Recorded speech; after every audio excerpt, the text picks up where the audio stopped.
जय हिंद everyone, welcome back to soldier unplugged. अब से आपकी क्लासेस मैं लूँगी और हमारा नेक्स्ट टॉपिक जो हम ट्रिग्नोमेट्री के बाद हम नेक्स्ट टॉपिक जो हम कवर करने वाले हैं वो होगा हमारा मेट्राइसिस।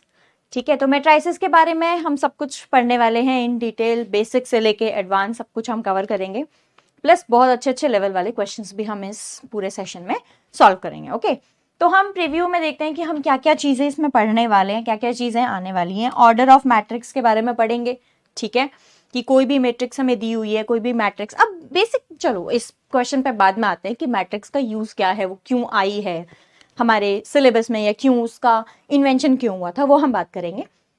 तो हम ऑर्डर ऑफ मैट्रिक्स पढ़ेंगे, क्या क्या टाइप्स की मैट्रिक्स होती हैं, कैसे हम किसको डिफाइन करते हैं, उनके बारे में पढ़ेंगे।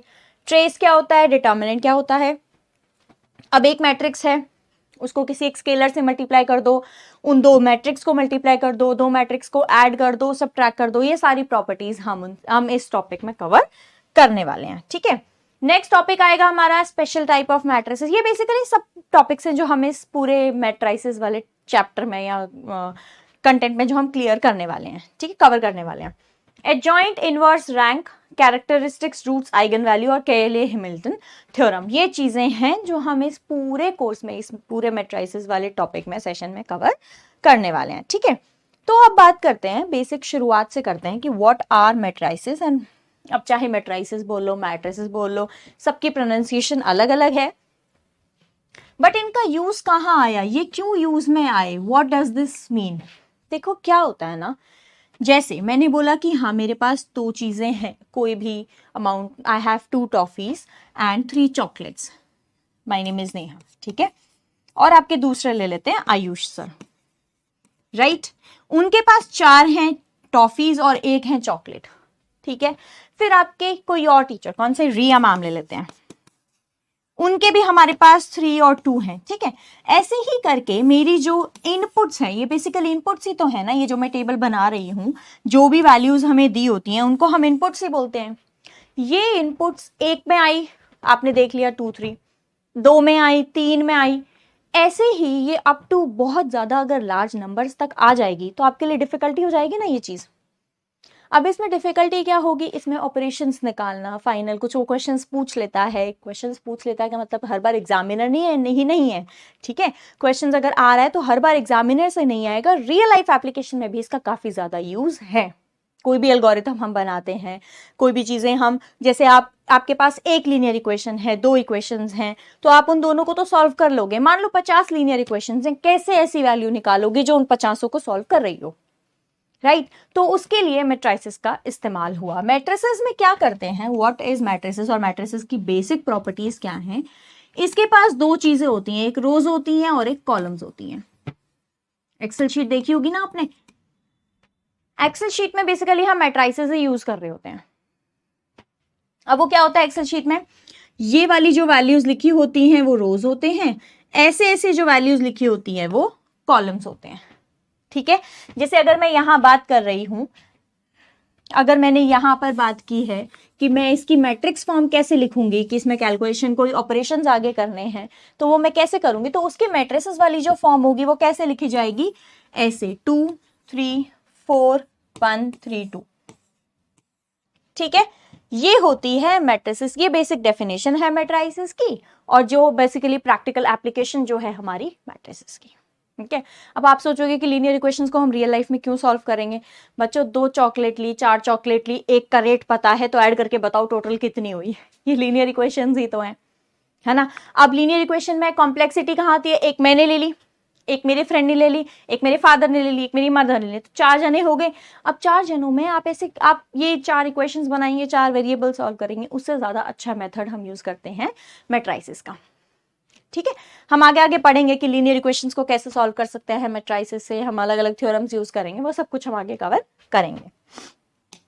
बेसिक ये मैट्रिसेस की डेफिनेशन हो गई जो होती है। अब अगर हम मैट्रिसेस पे जाते हैं ना, तो मैट्रिसेस के जैसे मैंने अभी बताई कि इसके पास 2 चीजें होती हैं, एक होती हैं रोज और एक होती हैं कॉलम्स। किसी भी मैट्रिसेस को लिखा कैसे जाता है, ठीक है। अब देखो ये फर्स्ट रो है और ये फर्स्ट कॉलम है, ध्यान से देखना, ठीक है। मैट्रिसेस के जो एलिमेंट्स हैं उनको आप कैसे लिखोगे। अब एलिमेंट्स क्या होते हैं, जो भी एंट्रीज मैंने अभी यहां बनाई थी ना, नाउ व्हाट आर एंट्रीज, ये जो भी थी 2 1 3 4 3 2, ये जो भी थी, ये एक सिंगल सिंगल वैल्यू जो है, these are the entries of the matrices. ठीक है, ये मेरी मैट्रिसेस की एंट्रीज हैं। अब इस एलिमेंट को मैं नाम क्या दूंगी? अब देखो मैं पूछ रही हूं कि ना ऐसे बताओ 2 की वैल्यू बता दो, कौन सा वाला 2? यहां तो 2 है ना, कौन से वाले को बताओगे? तो मैट्रिसेस को रिप्रेजेंट करने का तरीका या उनको थोड़ा इजी वे में याद तो नहीं, बेसिकली लिखने का तरीका क्या है, ये फर्स्ट रो है और ये फर्स्ट कॉलम है, तो इस एलिमेंट को नाम दिया जाता है A11। 1 है फर्स्ट रो फर्स्ट कॉलम।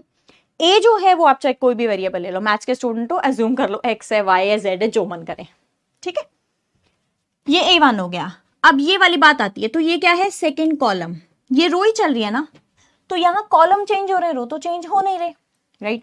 यहाँ ये जो ये देखो, मैं ऐसे लिख देती हूँ, ये वाली है मेरी सारी रोज, 1 रो 2 रो 3 रो 4 रो, और ये वाली है मेरी सारी columns, first column, second column, third column, fourth column. ठीक है, अब देखो यहां जो एलिमेंट आएगा वो एलिमेंट को हम कैसे लिखेंगे? जब आप यहां से इस एलिमेंट पे जा रहे हो तो चेंज क्या हो रहा है? रो तो सेम ही है ना 1, चेंज क्या हो रहा है? कॉलम, और कॉलम कहां आ रहा है? पीछे, यानी ये बन जाएगा A1 2। क्लियर? अब मैं जब इसके नेक्स्ट वाले एलिमेंट पे जाऊंगी, यहां 3 कॉलम आ गया, यहां फर्स्ट रो है, रो तो रहती है आगे, कॉलम हो रहा है यहाँ पे change, and so on, N ले लिया तो ये बन गया A1। एंड आई होप ये कंसेप्ट समझ आ गया होगा कि ये मैं लिख कैसे रही हूं, ये लिखा कैसे जा रहा है। ठीक है, ये तो तब बात हुई जब रोज चेंज, जब कॉलम चेंज हो रहे हैं। अब ऐसा करते हैं, रोज चेंज हो रहे हैं। देखो कोई भी एलिमेंट लिखा जा रहा है A I J, इसमें I क्या है? I तो रोज है ना, और J क्या है? कॉलम्स हैं। आगे क्या लिखा जा रहा है? रोज लिखे जा रहे हैं। पीछे क्या लिखा जा रहा है? कॉलम लिखा जा रहा है। अब जैसे मैं यहां बात करूं, ये मेरी सेकेंड रो है और फर्स्ट कॉलम है, पहले क्या लिखा जाता है? रो 821। सिमिलरली ये क्या हो गया? 822। Similarly 823 and so on A2N। अब ये A2N क्यों हुआ? रो सेकेंड है लेकिन कॉलम कौन सा है? N कॉलम है। Is it clear? यहां से चेंज हो रहे हैं तो रोज, यहां से चेंज हो रहे हैं तो कॉलम्स। ठीक है, ये चेंज हो रहे हैं तो मेरे रोज चेंज हो रहे हैं, ये चेंज हो रहे हैं तो मेरे कॉलम चेंज हो रहे हैं। आगे हमेशा लिखा जाएगा रोज, ये ऑर्डर है, ये एक तरीका। अब देखो आगे हमेशा रोज क्यों लिखा गया? मान लो मैंने आगे रोज लिखना शुरू कर दिया, आप में से किसी एक ने लिख दिया कॉलम लिखना आगे शुरू। क्या A12 A21 बराबर होते हैं? जरूरी नहीं है। A12 मेरे पास ये है, A21 मेरे पास ये है, समझ आ रहा है ना? A12 A21 कैसे आ रहा है? तो क्या ये दोनों इक्वल हैं? क्या ये दोनों बातें सेम हैं एक्चुअली? तो इसीलिए ना एक स्टैंडर्ड फॉर्म बना दिया गया मैट्रिक्स को रिप्रेजेंट करने का, कि कोई भी मैट्रिक्स है उसकी जो भी एंट्रीज हैं, इनको एंट्रीज बोल लो या एलिमेंट्स बोल लो, ये जो भी एलिमेंट्स, जो भी एंट्रीज हैं, उनको रिप्रेजेंट ऐसे ही किया जाएगा, जिसमें नंबर ऑफ रोज जो होंगे वो आगे लिखे जाएंगे और नंबर ऑफ कॉलम, जो सा भी जिस भी कॉलम का वो एलिमेंट है वो लिखा जाएगा उसके पीछे। अब मान लो ये mth रो है मेरी, ठीक है? जब ये mth रो है तो यहां क्या है? देखो क्या चेंज हो रहा है? रो चेंज हो गई ना, तो A कौन सी रो है? M रो, कॉलम कौन सा है? 1। A कौन सी रो है? M, कॉलम कौन सा है? सेकेंड। Similarly AM3। अब अगर मैं फाइनली यहां इस एलिमेंट पर जाऊंगी तो रो कौन सी है? रो तो है मेरे पास M, और कॉलम कौन सा है? N। ये समझ आया? अब देखो क्या हो रहा है, M is not equal to N यार, okay? M is not equal to N। मैं M और N को अलग अलग लेके चल रही हूं। अब देखो ये मैट्रिसेस कितने एलिमेंट्स की होगी, सोचना जरा। जब मैंने ये ली, कितनी रोज हैं इसमें? 3 रोज हैं। कितने कॉलम्स हैं? 2 कॉलम्स हैं। एलिमेंट्स कितने हैं? 1 2 3 4 5 6 एलिमेंट्स आ गए मेरे पास 6। तो नंबर ऑफ एलिमेंट्स तो आप निकाल लोगे मल्टीप्लाई करके, number of rose into number of column. बात क्वेश्चन पता है क्या आती है? मैट्रिसेस तो ऐसे लिख दी, पर अगर ये नहीं दिया हुआ, ये एलिमेंट्स नहीं दिए हुए, तो वो उस मैट्रिक्स को रिप्रेजेंट कैसे करेगा? वो उस मैट्रिक्स को रिप्रेजेंट करेगा M क्रॉस N से। Now what is this? ये है मैट्राइसेस में एलिमेंट्स थे इतने, n कॉलम्स थे, m रोज थी, n कॉलम थे, ठीक है। तो जब भी मुझे किसी मैट्रिक्स को रिप्रेजेंट करना है, whenever I need to represent a matrix, it will be represented in form of number of rows into number of columns. Is it clear?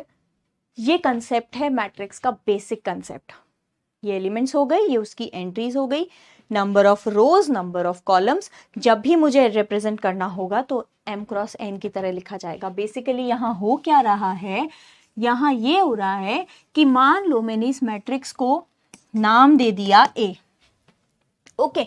तो बेसिकली A को कैसे लिखा जाएगा, A को लिखा जाएगा स्क्वायर ब्रैकेट, क्योंकि सारी मैट्रिसेस को स्क्वायर ब्रैकेट में लिखा जाता है डिफरेंशिएट करने के लिए, ऐसा कोई प्रॉपर रूल नहीं है इनका, ठीक है। AIJ, और यहां लिखा जाएगा उसका ऑर्डर, और order of a matrix, what is the order of matrix? Order of matrix is number of rose into number of column. Is it clear? यहां तक जो मैट्रिक्स का, या मैट्राइसेस बोल लो, मैट्रिक्स बोल लो, मैट्रिसेस बोल लो, जो भी यहाँ जो कंसेप्ट, बेसिक कंसेप्ट है, वो यहां तक खत्म होता है कि बेसिक चीजें ये हैं। अब हम डिफरेंट डिफरेंट डेफिनेशंस पढ़ेंगे, उनके बारे में डिस्कशन करेंगे, बट मैट्रिक्स क्या होता है वो ये चीज है, ठीक है। अब आप लोगों को समझ आ गया होगा कि हम आगे क्या क्या पढ़ने वाले हैं। हम इन सब की अलग अलग प्रॉपर्टीज पढ़ेंगे, हम इस पूरे की अलग अलग प्रॉपर्टीज पढ़ेंगे, इनकी addition, subtraction, multiplication, trace, determinant, square matrix, ये सब कुछ डिटेल हम पढ़ने वाले हैं। ये था आपका मैट्राइसेस का बेसिक। अब आते हैं जो कंसेप्ट मैंने आप लोगों को बताया, ऑर्डर ऑफ अ मैट्रिक्स। किसी भी मैट्रिक्स का ऑर्डर क्या होता है? किसी भी मैट्रिक्स का ऑर्डर होता है number of rose into number of columns. यानी जैसे मेरे पास ये मैट्रिक्स है, ये, ठीक है। नंबर ऑफ रोज कितने हैं? 1 2 3 4। इस मैट्रिक्स को लिखा जाएगा 4 क्रॉस 2। इसमें यह समझ आएगा कि इस मैट्रिक्स में नंबर ऑफ रोज तो 4 है, और सॉरी, नंबर ऑफ कॉलम्स क्या है? 2 है। Is it clear? ये सब चीज समझ आई। अब ऐसे ही छोटी छोटी डेफिनेशंस आने वाली हैं जो आपके डेफिनेशन नोट्स में भी प्रोवाइडेड होंगी। अब बात आती है क्वेश्चन, देखो एक बहुत ही इंटरेस्टिंग सा क्वेश्चन है ये। अब आप सोचोगे 15 मिनट हुए नहीं है क्लास शुरू हुए मैट्रिसेस की और मैम ने क्वेश्चन दे दिया, बट ये क्वेश्चन है। अब देखो, मैंने अगर ऑर्डर ऑफ मैट्रिसेस पढ़ाया हुआ है तो बेसिक सी बात है, अभी तक यही कंसेप्ट हुआ है, तो ये क्वेश्चन किस चीज से रिलेटेड होना वाला है? ऑर्डर से, ठीक है। उसने बोला है if a matrix has 16 elements. अभी जब हमने बात की थी कि नंबर ऑफ एलिमेंट्स क्या होंगे, तो हमने यही तो बोला था ना, 3 इंटू 2 कर दिया था वहां पे। बेसिकली हो क्या रहा था, number of rose into number of columns हो रहा था। अभी हमने पीछे डिस्कस किया था, जो हमने मैट्रिक्स लिखी थी, हमने डिस्कस किया था अभी पीछे मैट्रिक्स जो लिखी थी, हमने क्या बोला कि नंबर ऑफ एलिमेंट्स की जब भी हम बात करेंगे तो नंबर ऑफ एलिमेंट्स कितने होंगे? जितनी रोज हैं उनको जितने नंबर ऑफ कॉलम्स हैं उससे मल्टीप्लाई कर दो, उतनी एंट्रीज हमारी उस मैट्रिक्स में आएंगी, ठीक है। तो यहां पर भी वही चीज है, उसने मुझे बोल दिया कि भैया एंट्रीज जो हैं वो 16 है, तो बताओ कि कितनी मैट्रिसेस पॉसिबल हैं अलग अलग ऑर्डर की। सॉरी, कितनी मैट्रिसेस हैं अलग अलग ऑर्डर की? बच्चों ध्यान रख लो अपना, मौसम चेंज हो रहा है, so take care of yourself, ठीक है। क्योंकि अगर हेल्थ नहीं रहेगी तो हम आगे तो क्या ही कर पाएंगे, ओके। चलो नेक्स्ट, इसने बोला 16 एंट्रीज हैं। अब बेसिकली ऑर्डर क्या होता है? ऑर्डर होता है number of rose into number of columns, ऐसे हमें ऑर्डर को लिखते हैं, ठीक है। और यही चीज यहां पर क्या है, 16 दी हुई है। इसने मुझसे पूछा है पॉसिबल पेयर्स क्या बन सकते हैं। पॉसिबल पेयर्स यही हैं जो 16 के फैक्टर्स बनेंगे। 16 किस किस कैसे कैसे आ सकता है? 1 इंटू 16 आ सकता है, 2 इंटू 8 आ सकता है, 4 इंटू 4 आ सकता है, और कोई मेथड बचा है? 2 3 4 5 6 7 8 9 10 11 12 13 14 16, यही 3 बचे हैं मेरे पास। तो कितने आ गए? Any issue? कोई भी दिक्कत है? अच्छा एक बात सोचो, क्या अब मेरा आंसर आया 3, बट एक बात सोचो, रोज इंटू कॉलम्स है ना, तो क्या रोज और कॉलम्स इंटरचेंज नहीं हो सकते कि एक बार अगर 1 रो 16 कॉलम बन रहे हैं तो 16 रो 1 कॉलम भी तो बन सकते हैं, तब भी ऑर्डर 16 ही आना है, तब भी मल्टीप्लाई होकर 16 ही आना है। सेम अगर रोज 8 है कॉलम रोज 2 है कॉलम 8 है तो रोज 8 और कॉलम 2 भी हो सकते हैं, 4 में तो कोई फर्क नहीं। तो पॉसिबल मेरे पास कितने केसेस आए? 1 2 3 4 and 5। So my answer will not be 3, it will be 5। ये मैंने वो बता दिया जो आप मोस्ट प्रोबेबली गलती करेंगे। आप क्या सोचेंगे, आपका दिमाग यहां तक चला गया, यहां तक चला गया, यहां भी चला गया, बट ये चीज आप सोचना भूल जाएंगे कि नंबर ऑफ रोज जो है वो नंबर ऑफ कॉलम्स भी तो बन सकते हैं। यानी अगर मुझे उसने 1 इंटू 8 दे दिया नंबर ऑफ रोज प्रोडक्ट, या 2 इंटू 8 दे दिया, तो प्रोडक्ट तो 16 तब भी आएगा ना जब 8 इंटू 2 करूंगी, कम्यूटेटिव लॉ। मुझे पता है दैट 8 इंटू 2 अगर 16 होता है तो 2 इंटू 8 भी तो 16 होता है, जो हमने कम्यूटेटिव लॉ के बारे में पढ़ा हुआ है पहले से ही। ठीक है, तो ये हमारे पास हो गया कि मेरे पास 5 केसेस बनेंगे। पॉसिबल नंबर ऑफ मैट्रिसेस, जितनी मैट्रिसेस इस डिफरेंट ऑर्डर की बन सकती हैं। ऑर्डर क्या है? 16 है। कितनी बन पा रही है? मेरे पास 5 मैट्रिसेस बन पा रही हैं। Is it clear? तो ये क्वेश्चन आपको बहुत अच्छे से समझ आ गया होगा। बेसिक ही था, कुछ अलग नहीं था। अब हम ना बहुत सारी टाइप्स ऑफ मैट्रिसेस पढ़ने वाले हैं। अभी हम बेसिक पढ़ेंगे, ठीक है, row matrix, column matrix, square matrix, rectangular matrix, null matrix, ये सब कुछ पढ़ेंगे। उसके बाद हम स्पेशल टाइप ऑफ मैट्रिसेस पढ़ेंगे। आपने पढ़ी होंगी symmetric, skew symmetric, Hermitian, skew Hermitian, ये सारी टाइप ऑफ कुछ स्पेशल टाइप्स ऑफ मैट्रिसेस हैं जिनकी खुद की अपनी एक स्पेसिफिक, एक नहीं, अपनी स्पेसिफिक प्रॉपर्टीज होती हैं। ठीक है, ये एक एक लाइन की डेफिनेशन है, एक एक लाइन का समझने का तरीका है। अब है क्या, देखो रो मैट्रिसेस क्या होता है। अब ऐसा करते हैं, हरा हरा बहुत हो गया, कलर बदल देते हैं। चेंज होता रहना चाहिए ना, change is the only constant. ज्यादा फिलोसॉफिकल हो गया। चलो, टाइप्स ऑफ मैट्रिसेस क्या होती हैं? टाइप्स ऑफ मैट्रिक्स, सबसे पहले हम रो मैट्रिक्स पढ़ रहे हैं। रो जैसे पता चल रहा है कि इसके पास एक सिंगल रो होने वाली है, जैसे पता ही चल रहा है। अब सिंगल रो कैसी होती है? सिंगल रो होने वाली है तो या तो मल्टीपल या फिर सिंगल कॉलम्स हो सकते हैं। आप कैसे हो सकते हैं? ये देखो, रो तो एक ही होने वाली है ना, तो ये क्या बनेगा? A11, A12, A13 and so on. Basically row matrix के जनरल एलिमेंट्स कैसे होंगे? उसके एलिमेंट्स होंगे A is equal to A1J, जहां पे J जो होगा वो 1 से n तक वेरी करेगा। ये समझ आया क्या लिख दिया? ये बेसिकली इसको लिखा है। अब देखो, A1 हमेशा 1 ही रहेगा क्योंकि रो बदल नहीं रही है, रो तो सिंगल ही है, तो रो तो हमेशा 1 ही रहने वाली है। ठीक है, तो A1 A1 A1 A1 सब चेंज क्या हो रहा है? नंबर ऑफ कॉलम चेंज हो रहे हैं ना। तो जब भी नंबर ऑफ कॉलम चेंज हो रहे हैं तो मैंने उसको J लिख दिया, और मैंने उसकी अलग अलग वैल्यू भी बता दी उसको कि J की वैल्यू कहां से कहां तक जा रही है। भैया देखो, 0 तो होगी नहीं, क्योंकि मैं कुछ भी बोलूं, कोई सी भी कॉलम हो, 0 कॉलम कुछ होती है? 0th कॉलम तो कुछ नहीं होती ना, वो कॉलम तो 1 से स्टार्ट होगी ना जब भी मैं एलिमेंट उसमें लिखना शुरू, पुट करना शुरू करूंगी। तो ये वही चीज है कि A1 रो तो सेम रह रही है, लेकिन चेंज क्या हो रहा है? नंबर ऑफ कॉलम चेंज हो रहा है। नंबर ऑफ कॉलम कहां से कहां तक चेंज हो सकते हैं? 1 से जहां तक भी मनमर्जी हो उसकी। मैट्रिसेस कितनी भी लंबी हो सकती है। समझ आया? ओके। इसी बेसिस पर अगर मैं कॉलम मैट्रिक्स का जनरल बताऊंगी तो कॉलम का क्या बताओगे आप लोग? कॉलम है, ये इंटरचेंज हो गया कि भैया सिंगल, अब तो कॉलम होंगे, सिंगल या मल्टीपल रोज हो सकते हैं। बेसिक बात कैसे आई? ये बात आई ऐसे कि भैया कॉलम जो है वो तो सेम ही होने वाला है। अब देखो, इसका जनरल एलिमेंट ढूंढो।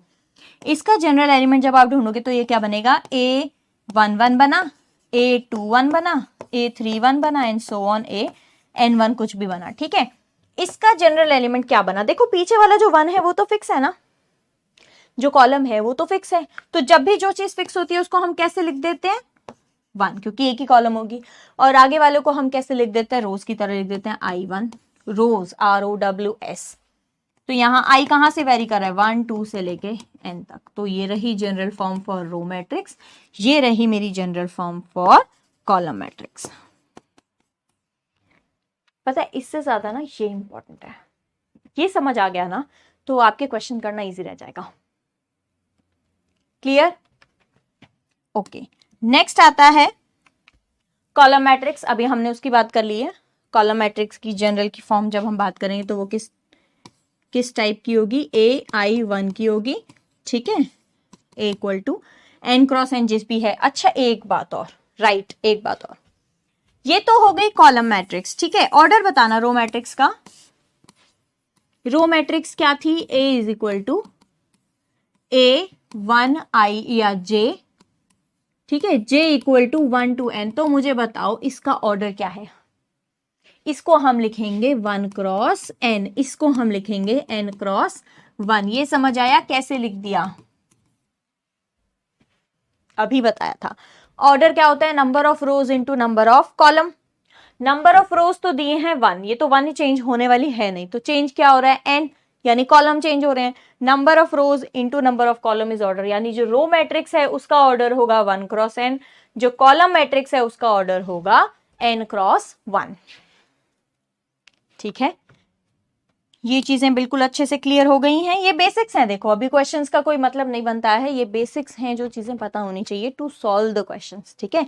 1 या 2 लेक्चर्स अभी ऐसे होंगे जिसमें प्रॉपर हमारी थ्योरी चल रही होगी, क्योंकि और वैसे ही आपको नोट्स में भी प्रोवाइडेड होगा। If you still have doubts, see guys, देखो अगर आपको डाउट्स हैं, try once, try twice, try thrice, लेकिन 3-4 बार करने के बाद भी अगर आपको ऐसा लग रहा है कि नहीं नहीं नहीं मैं तो कंफ्यूज हो ही रहा हूं या हो ही रही हूं इसमें, then write in the query box और मुझे उसी टाइम बताओ कि हाँ आपका ये डाउट है।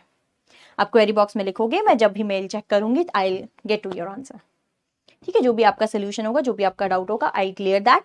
बट उसके लिए आपको क्या करना होगा? Every time I ask a single question कि आपने वो क्वेश्चन कितनी बार ट्राई किया है, उसको डी मार्क करने से पहले आपने कितनी बार ट्राई किया उस क्वेश्चन को। ओके तो आप 3 या 4 बार उस क्वेश्चन को पहले ट्राई करेंगे। ट्राई करने के बाद भी नहीं आ रहा है तो मुझे क्वेश्चन नहीं, मुझे ये बताएंगे कि उस क्वेश्चन में आपको इश्यू कहां आ रहा है, ठीक है। क्वेश्चन तो फिर भी इंग्लिश तो पढ़नी आती है आप लोगों को, क्वेश्चन तो आप पढ़ लेंगे। क्वेश्चंस को समझने में दिक्कत है, ये स्टेप में दिक्कत आ रही है, समझ नहीं आ रहा कि अप्रोच क्या लगाए, वो चीजें मुझे पता चलनी चाहिए कि आपको इश्यू कहां से आ रहा है। Then I will be able to solve it more efficiently, ठीक है, और आपको समझ भी बहुत अच्छे से आएगा। अब रेक्टेंगुलर मैट्रिक्स क्या होती है, याद है अभी क्या मैंने बताई थी? ये देखो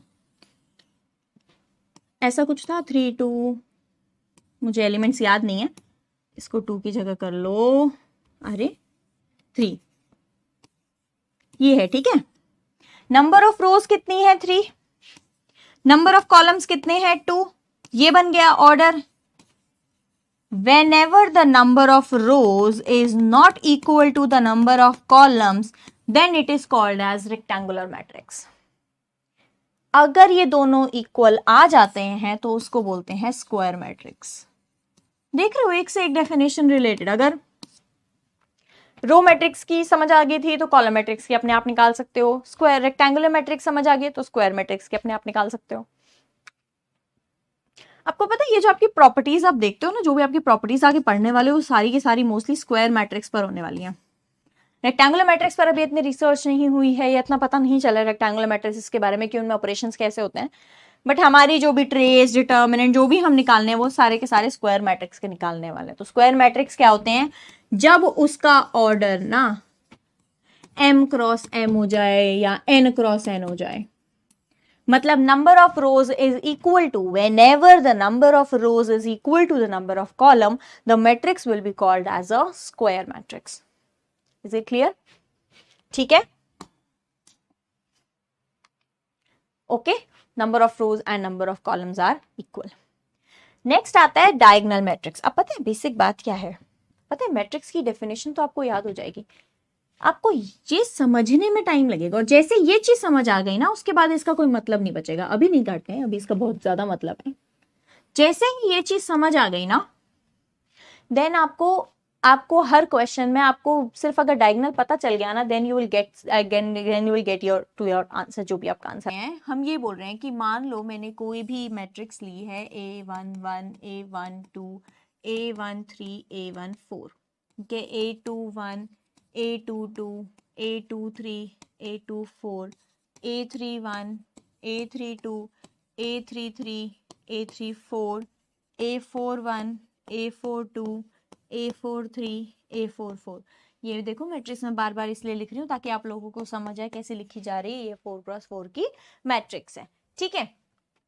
अब डायगोनल मैट्रिक्स क्या बोल रही है, देखो डायगोनल मैट्रिक्स ये बोल रही है कि ये वाले जो भी सारे एलिमेंट्स हैं ये डायगोनल एलिमेंट्स हैं, ठीक है। लीडिंग डायगोनल है ये हमारा, ये डायगोनल एलिमेंट्स है।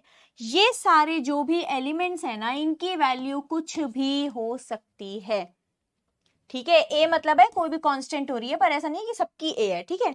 कुछ भी वैल्यू हो सकती है, जैसे मान लो 1 2 3 4 है, ठीक है। बट लेकिन जो ये नॉन डायगोनल एलिमेंट्स जितने भी हैं ये सारे के सारे होने चाहिए गोल गोल अंडा। समझ आया? यानी diagonal matrix is a matrix where non diagonal elements जो हैं वो सारे के सारे जीरो होते हैं, डायगोनल एलिमेंट्स जो होते हैं वो सारे के सारे एक न्यूमेरिकल एक वैल्यू होती है, दूसरी भाषा में बोलूं तो नॉन जीरो होते हैं, ठीक है। यानी कि जो डायगोनल एलिमेंट्स हैं वो नॉन जीरो होंगे और जो नॉन डायगोनल एलिमेंट्स हैं वो, उल्टा बोल दिया ना मैंने शायद, जो डायगोनल एलिमेंट्स, सही बोला था, जो डायगोनल एलिमेंट्स हैं वो नॉन जीरो होंगे, जो नॉन डायगोनल एलिमेंट्स हैं उनको जीरो होना पड़ेगा for it to be diagonal matrix. अब बात क्या आती है, डायगोनल मैट्रिक्स के बाद एक सबसे इंपॉर्टेंट मैट्रिक्स आती है हमारी स्केलर मैट्रिक्स। अब पता है स्केलर मैट्रिक्स और डायगोनल मैट्रिक्स में डिफरेंस क्या है? सिर्फ एक चीज का डिफरेंस है, एंड दैट डिफरेंस इज कि उसमें ये सारे ना इक्वल होने चाहिए। समझ आया मैंने क्या बोला? आई एम सेइंग दिस, मैं ये बोल रही हूं कि जब भी हम इसकी बात कर रहे हैं, जब भी हम स्केलर मैट्रिक्स की बात कर रहे हैं, तो इस स्केलर मैट्रिक्स में A21 A22 A23 A31 A32 और A33, इस स्केलर मैट्रिक्स में इन सब की वैल्यू क्या होनी चाहिए? इन सब की वैल्यू सेम होनी चाहिए और बाकी सारे जीरो होने चाहिए। यानी स्केलर और जो आपकी डायगोनल मैट्रिक्स है इसमें सबसे बड़ा डिफरेंस क्या है? डायगोनल मैट्रिक्स वो मैट्रिक्स होती है जिसके डायगोनल, लीडिंग डायगोनल की बात कर रहे हैं, एंटी डायगोनल की बात नहीं कर रहे हैं।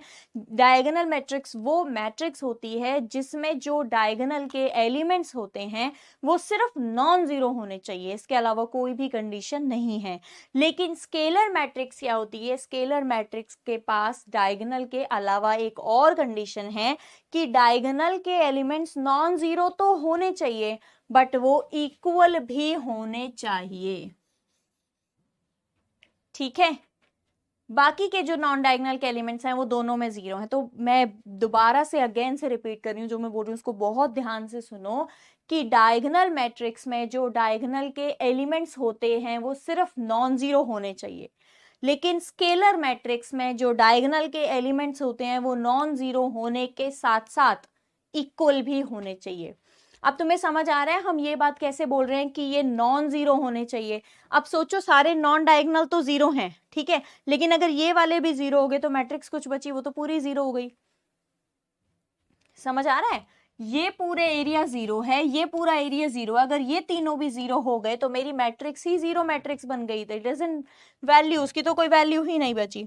तो कहने का तात्पर्य यह है कि सारी की सारी स्केलर मैट्रिक्स जो होती हैं वो डायगोनल मैट्रिक्स होती हैं। राइट दिस लाइन, इतना इंपॉर्टेंट करके लिख लो, ऑल स्केलर मैट्रिसेस आर। अब देखो ये कैसे देखा जाता है कि कौन सी बनेगी या नहीं। डायगोनल स्केलर क्यों नहीं बनी? देखो डायगोनल में कंडीशन क्या थी? डायगोनल में ये थी कि डायगोनल मैट्रिक्स में कि डायगोनल एलिमेंट्स क्या होने चाहिए? Non zero.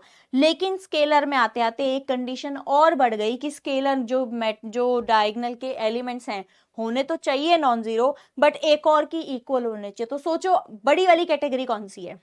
डायगोनल वाली बड़ी है ना ज्यादा, कि उसमें नॉन जीरो भी हो सकते हैं, इक्वल भी हो सकते हैं, अनइक्वल वाले भी आ सकते हैं। बट स्केलर में से डायगोनल की एक कैरेक्टर वाली आ गई कि भैया इक्वल वाली ही आनी चाहिए, ओके, जिसमें डायगोनल के एलिमेंट्स इक्वल हैं। तो all scalar matrices are diagonal matrices. क्या इसका वाइस वर्सा पॉसिबल है? No, it is not possible. ये सही है बट अगर मैं इसका उल्टा लिखूंगी then that statement is wrong. Sorry. तो हम क्या बोलेंगे, that all scalar matrices are diagonal matrices but all diagonal matrices are not scalar matrices. Is it clear, समझ आया? ठीक है, अब हम बात करते हैं यूनिट और आइडेंटिटी मैट्रिक्स। जैसे कि यूनिट से पता चला, यूनिट किसकी वैल्यू होती है, ठीक है। अच्छा एक बात पूछूं, ये स्टेटमेंट लिख रही हूं मैं, all scalar matrices are diagonal matrices.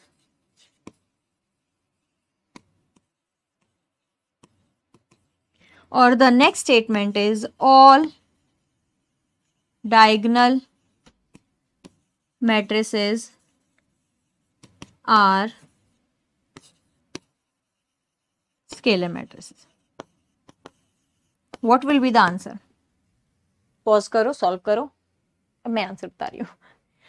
सारी स्केलर मैट्रिसेस जो होती हैं वो डायगोनल होती हैं?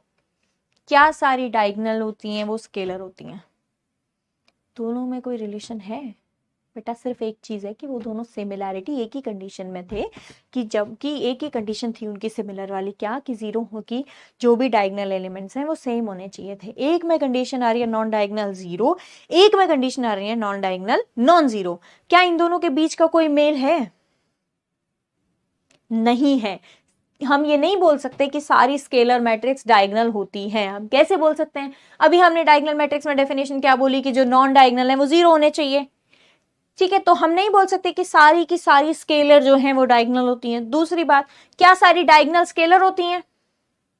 अब ये आप चीज सोचेंगे कि मैंने क्या बोला है, and you will recall it in your mind, ठीक है। ये दो स्टेटमेंट्स हैं, इनको ट्रू एंड फॉल्स लिखेंगे। बात आती है यूनिट मैट्रिक्स की। यूनिट मैट्रिक्स क्या है? Unit matrix is a type of diagonal matrix. लिख लो इस लाइन को, unit matrix is a type of diagonal matrix in the leading diagonal elements are 1। पहले आते हैं डायगोनल वाली पे डेफिनेशन पे, ठीक है। डायगोनल मैट्रिक्स क्या थी? डायगोनल मैट्रिक्स क्या थी? A11 0 0 0 0, A22 0 0। एक्चुअली ए की जगह ना सिर्फ ए लिख देती हूँ, ठीक है, इनकी जगह 0 0 0 A। जिसको समझ आ रहा है उसको समझ आना चाहिए, जिसको समझ नहीं आ रहा उसको भी समझ आना चाहिए। 4x1 की मैट्रिक्स है, मैं 4x3 की मैट्रिक्स है। मैं ये बोल रही हूं कि डायगोनल और आइडेंटिटी मैट्रिक्स या यूनिट मैट्रिक्स में फर्क क्या होता है? फर्क ये होता है कि इस ए की जगह वैल्यू आ जाती है 1। इसके अलावा और कोई फर्क, ये 4x4 की बनी है बच्चा, है ना, गलत लिखा गया, ये बन रही है 4x4 की। तो बेसिक फर्क क्या आया? फर्क सिर्फ इतना आया डायगोनल और यूनिट मैट्रिक्स में। डायगोनल मैट्रिक्स में जो भी डायगोनल एलिमेंट्स हैं वो कुछ भी हो सकते हैं, कांस्टेंट होंगे बट कुछ भी हो सकते हैं। बट आइडेंटिटी मैट्रिक्स में जो वो कांस्टेंट की वैल्यू है वो 1 ही होनी चाहिए। बेसिकली आइडेंटिटी मैट्रिक्स पता है क्या बनी?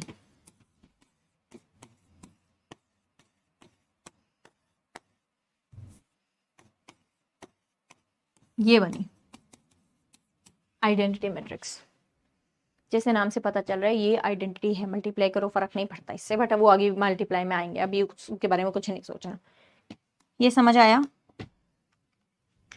ट्रायंगुलर मैट्रिक्स क्या होती हैं? ट्रायंगुलर मैट्रिक्स में दो टाइप हैं हमारे पास, अपर ट्रायंगुलर और लोअर ट्रायंगुलर। देखो क्या होता है ना, पहली बात तो ये सब चीजें आ रही है स्क्वायर मैट्रिक्स में, ठीक है। अब धीरे धीरे रेक्टेंगल से हम स्क्वायर में शिफ्ट होते रहेंगे। अब देखो डायगोनल एलिमेंट्स तो पता है ना आपको, कुछ भी हो सकते हैं, है ना, A11 A22 A33 and so on ANN तक। ये तो क्लियर है ना, इसमें तो कोई डाउट है ही नहीं।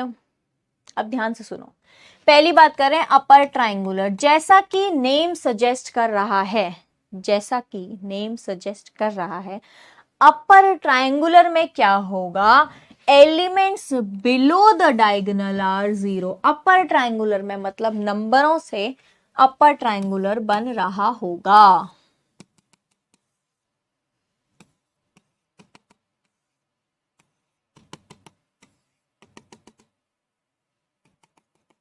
और यहाँ पर पूरी वैल्यूज होंगी, ठीक है। ए, अरे अरे अरे अरे तो सभी मिट गया, A2, A12, A13 and so on, A1n, A23 and so on, A2n और ऐसा। तो बेसिकली अपर ट्रायंगुलर मैट्रिक्स क्या होता है? अपर ट्रायंगुलर मैट्रिक्स होता है जब डायगोनल के ऊपर वाले सारे एलिमेंट्स मिलके एक अपर ट्रायंगुलर बना रहे हो और वो नॉन जीरो हो। समझ आ रही है बात? और उसके अलावा बाकी सारे एलिमेंट्स वो सारे जीरो हो। अब देखो यहां आई की वैल्यू क्या है? 1, 3, ठीक है। जब भी आई की वैल्यू बड़ी होगी, यहां आई की वैल्यू क्या है? ये कौन सा है मेरा? 1 2 3 4 है और ये 1 2 3 है। ये 4 ग्रेटर है ना 3 से, यानी आई की वैल्यू 3 से बड़ी है, जे से बड़ी है। जब भी आई की वैल्यू जे से बड़ी होगी तो ए आई जे की वैल्यू क्या हो जाएगी? 0। अपर ट्राइंगुलर मैट्रिक्स में एक ऊपर ट्राइंगल फॉर्म हो रहा होगा, उसके नीचे के सारे एलिमेंट्स 0। लोअर ट्राइंगुलर में नीचे लोअर ट्राइंगुलर बन रहा होगा और ऊपर के सारे एलिमेंट्स हो जाएंगे 0। अब ये जो ये है ना लाइन, ये है वो डायगोनल वाली। समझ आया? ये है वो डायगोनल वाली लाइन। तो ट्रायंगुलर मैट्रिक्स क्लियर है कि डायगोनल के ऊपर वाले 0 नहीं हुए तो अपर ट्रायंगल बन गई, नीचे वाले 0 हो गए तो अपर ट्रायंगुलर बन गई, नीचे वाले नॉन जीरो हो गए तो लोअर ट्रायंगुलर बन गई, ऊपर वाले 0 हो गए तो लोअर ट्रायंगुलर बन गई। मैंने 4 स्टेटमेंट्स बोल दिए हैं, स्लो में पेस पे करो इनको और समझो कि 4 स्टेटमेंट्स क्या हैं, ठीक है। नेक्स्ट आता है हमारा नल मैट्रिक्स। जैसे कि नाम बोल रहा है, इट इज नल बटे सन्नाटा, कुछ भी नहीं है, सारे एलिमेंट 0 है, ठीक है। जिस मैट्रिक्स के सारे एलिमेंट 0 होते हैं उस मैट्रिक्स को हम नल मैट्रिक्स बोलते हैं। What is the trace of the matrix? Trace of any matrix, actually any square matrix, लाल लाल खतरा back to green green, green flag पे ब्रेक आ जाता है, ठीक है। Green flag, green forest. चलो, जब भी स्क्वायर मैट्रिक्स की हम बात कर रहे हैं, स्क्वायर मैट्रिक्स में हम एक टर्म लेकर आ रहे हैं ट्रेस की। ट्रेस होता है सारे कुछ भी हो, ठीक है, आई डोंट मैटर कि यहां कुछ भी हो, मुझे सिर्फ इन डायगोनल एलिमेंट से मतलब है। Trace of matrix A is equal to sum of all diagonal entries.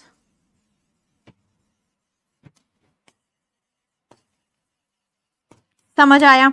जब भी sum of all diagonal entries की हम बात कर रहे हैं उसको हम बोलते हैं ट्रेस ऑफ मैट्रिक्स। किसी भी मैट्रिक्स का ट्रेस क्या होता है? उसके सारे डायगोनल एलिमेंट्स का सम ले लो। जैसे एग्जांपल ले लो, ठीक है, तो इसका ट्रेस क्या बना? 1 + 2 + 9, 9 10 11 और 12। ये मेरा बन गया इस मैट्रिक्स का ट्रेस। अभी बेसिक बेसिक डेफिनेशन है, ज्यादा इसमें तोप है नहीं, ये तोप है, दिस इज अ रियल तोप। देखो, what is a determinant of matrix? Determinant आता है ना, देखो मैट्रिक्स को ना 3x3, 4x3, 4x4, 1x1। सबसे पहली बात तो यहां अब आ गए हैं स्क्वायर मैट्रिक्स, ठीक है। स्क्वायर मैट्रिक्स की बात अब हम करने लग गए हैं, सारे स्क्वायर मैट्रिक्स की बात ही हम करेंगे। Is it clear? It is very clear, okay. Square matrix में डिटर्मिनेंट क्या होता है?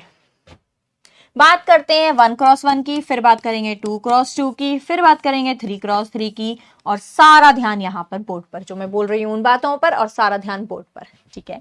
1x1 बेसिकली यही तो होगी, एक रो एक कॉलम, वो एक एलिमेंट ही हो गया, वेक्टर बोल देता हूं उसको। इसका determinant too no issues. Determinant is always a single value. आप पढ़ के आए होंगे स्केलर वेक्टर, मेडिकल वाले हैं तो भी पढ़ के आए होंगे, नॉन मेडिकल वाले हैं तो भी पढ़ के आए होंगे। स्केलर और वेक्टर, स्केलर जिसका सिर्फ मैग्नीट्यूड होता है, determinant is always a scalar quantity, ठीक है। ये चीज आप दोनों लोग पढ़ के आए हैं, चाहे मेडिकल है चाहे नॉन मेडिकल है, ठीक है। नॉन मेडिकल और मैथ्स वालों तो फिर भी समझ आ रहा होगा, और मेडिकल वालों को तो ये अच्छे से समझ आना चाहिए आप, ठीक है। तो ये हो गई बात, आ गई स्केलर की। अब बात आती है 2x2 मैट्रिक्स। अब ध्यान से देखना, पहले तो मैं ले लेती हूं A11, A12, A21, A22, ठीक है, इसको करेंगे। बट अब यहां ले लेते हैं एग्जाम्पल 2, 3, 4 और 5, ठीक है। How do we find the determinant of 2x2 matrix? ठीक है, देखो इनको मल्टीप्लाई करो, ध्यान से सुनो, 2 को आगे अपने अल्टरनेट वाले से मल्टीप्लाई करो, 2 इंटू 5, सबट्रैक्ट कर दो इन दोनों से, 3 इंटू 4, यानी आंसर क्या बचा, 10 माइनस 12, डिटर्मिनेंट इज -2। समझ आया? Is it clear? ठीक है, तो डिटर्मिनेंट आ गया -2। तो basically determinant of 2 cross 2 matrix को हम कैसे लिखते हैं, A11 into A22 minus A21 into A12। Is it clear? 2 cross 2 तो बहुत सिंपल है। अभी आओगे बेटा 3 क्रॉस 3 पे, रुको जरा सब्र करो। ठीक है, ये आ गई 2 क्रॉस 2 मैट्रिक्स। अब आती है 3 cross 3 matrix, and that is the most important thing. देखो आपको ना, अब आप सोचोगे कि सीधा ये बता दिया, प्रूफ कि आप लोगों को 1% भी नीड नहीं है, राइट, कि ये आ कहां से रहा है, ये कहां से आ रहा है, ये क्वेश्चन इससे आएगा भी नहीं, वो सीधा डिटर्मिनेंट देगा आपको, एक का देगा दूसरे का पूछेगा, ऐसा चल रहा होगा। ठीक है, तो यहाँ पे ये पता होना चाहिए कि 2 क्रॉस 2 का कैसे निकालते हैं। अब पता होना चाहिए कि 3 क्रॉस 3 का डिटर्मिनेंट कैसे निकालते हैं। पहले तो लिखते हैं A11, A12, A13, A21, A22, A23, A31, A32 and A33। यही बनेगी 3 cross 3 matrix. Any doubt? No doubt. अपने आप से एज्यूम कर रही हूँ मैं भी, ठीक है, मुझे डाउट तो अगली क्लास पता चलेंगे ना, कल परसों तक पता चलेंगे मुझे आप लोगों के डाउट्स। ये है हमारे पास 3 क्रॉस 3 के मैट्रिक्स। ठीक है, अब जो मैं तरीका बता रही हूं उसको ध्यान से सुनिए। अब आप क्या करेंगे, सबसे पहले ले लो फर्स्ट एलिमेंट को, इसको ले लो। ठीक है, अब क्या करोगे अब आप क्या करोगे वही तो मैं बताऊंगी। अब आप क्या करोगे, देखो, इसको और इसको काट दो, ध्यान से सुनो। सबसे पहला फर्स्ट एलिमेंट लिया, इसको और इसको काट दो, और इसका ऐसे 2 क्रॉस 2 जैसे मैट्रिक्स ले लेते थे वैसा लो। इसको काटा ना, इसको लिख दिया A11। ठीक है, ओके। अब ये तो 2 क्रॉस 2 मैट्रिक्स अभी आप सॉल्व करके आए हो, तो ये इसका क्या बनेगा, A22 into A33 minus A32 into A23। Is it clear? Is it clear? हमने क्या किया, हमने ये किया कि भैया पहले एलिमेंट ये ले लिया, इसको लिख दिया, फिर इसको कर दिया पूरा क्रॉस की, इसकी वाली रो और इसकी वाली कॉलम को नहीं देखना। अब बची मेरे पास ये पूरी 2 क्रॉस 2 मैट्रिक्स। इस 2 क्रॉस 2 मैट्रिक्स को सॉल्व करना तो मुझे आता है, बहुत अच्छे से आता है, अभी पीछे सीख कर आए हैं हम। ठीक है, तो इस 2 क्रॉस 2 मैट्रिक्स का डिटर्मिनेंट मैंने लिख दिया। अब अगला स्टेप क्या होगा, ये अभी पूरा नहीं हुआ है, इरेज इसलिए करना पड़ गया था क्योंकि ज्यादा कचरा मचा दिया था, है ना। अगर इससे ज्यादा और मैं कचरा मचा देती ना, इधर एक्चुअली रायता फैला देती, तो आप लोगों को समझ नहीं आता कि चल क्या रहा है। ठीक है, ये है ना, ये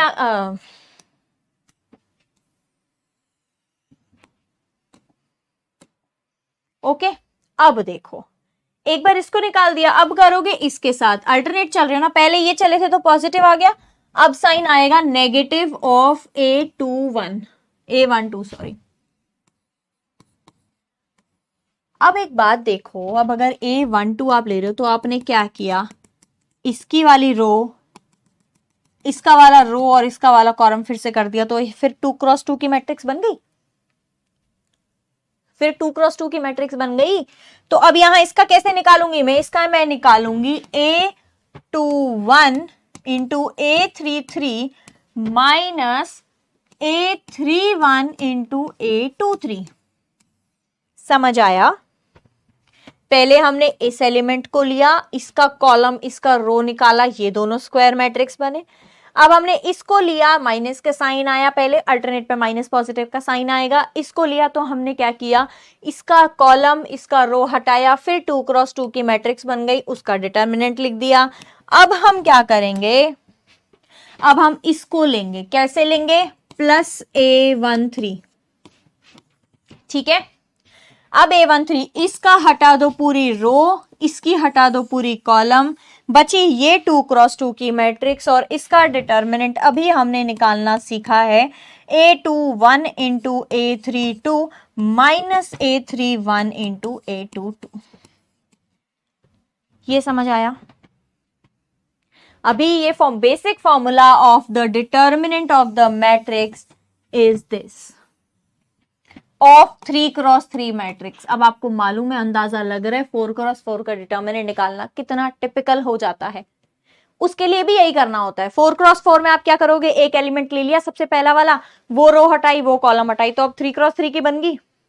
अब उस एलिमेंट के लिए पहले 3x3 वाले में ये पूरा सॉल्व करो, फिर दूसरे वाले के लिए फिर ये सॉल्व करो और अल्टरनेट नेगेटिव पॉजिटिव साइन आता रहेगा।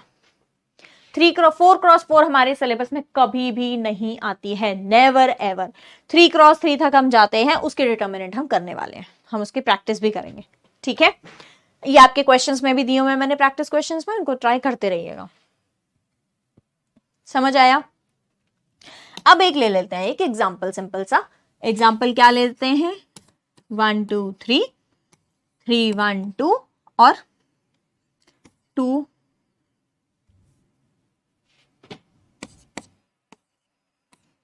ठीक है, समझ आ गया?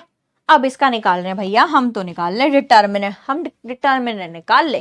ठीक, अब हमने क्या किया, सबसे पहले ले लिया 1। इसको ना एक्चुअली 1 की जगह ना मैं कुछ और लिख देती हूँ, क्योंकि ना 1 तो बेसिक मल्टीप्लाई लोग आप कर ही लेते हो, इसको हम लिख देते हैं 2 लिख देते हैं। ठीक है, हाँ। अब देखो, सबसे पहले तो 2 क्या करना है, इस कॉलम हटाया, इस रो को हटाया। ठीक है, बचा ये, तो 1 इंटू 1 1 माइनस 2 इंटू 2 4। ठीक है, अब आ गया माइनस का साइन, क्योंकि अब हम देखने वाले हैं इसको। ठीक है, 2 कर दिया। अब अगर इसका रो और इसका कॉलम हटा दिया तो बचे कौन कौन से एलिमेंट्स,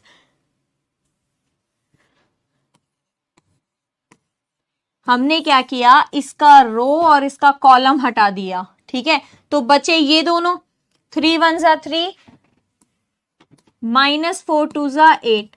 अब आ गया प्लस का साइन, मैंने अभी बताया अल्टरनेट साइंस आएंगे, मैं अभी आए तो अभी 3 को देखा तो कर दिया हमने 3।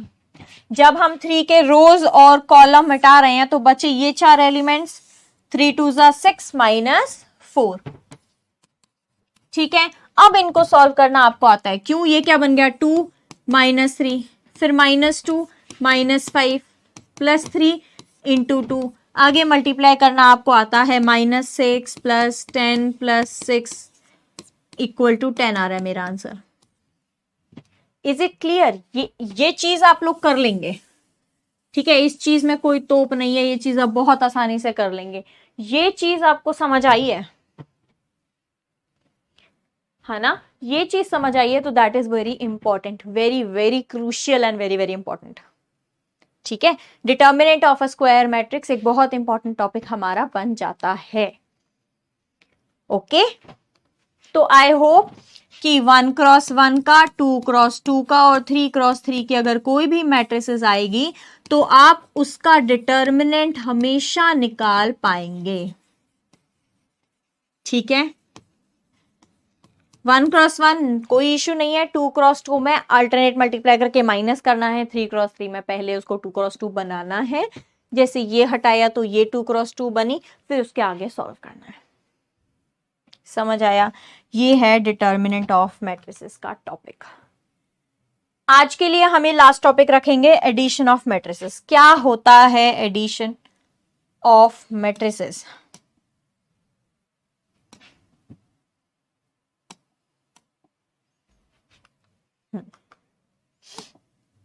What do you mean by addition of matrices? Only possible when order of matrices is same. उस पे ध्यान अभी नहीं देना, ध्यान देना है इस पे।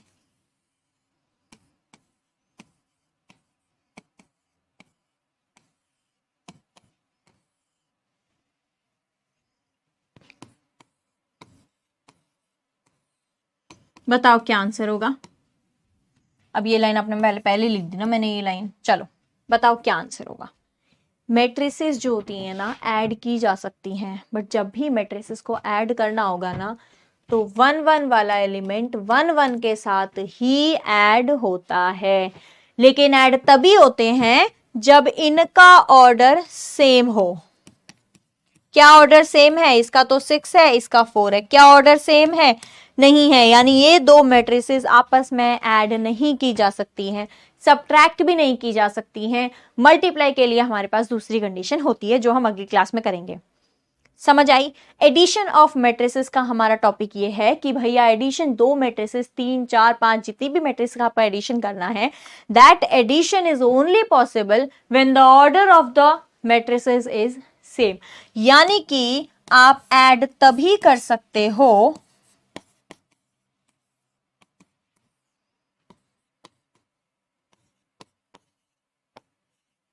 यानी कि आप मैट्रिसेस को ऐड तभी कर सकते हो जब इनका ऑर्डर जो हो वो क्या हो?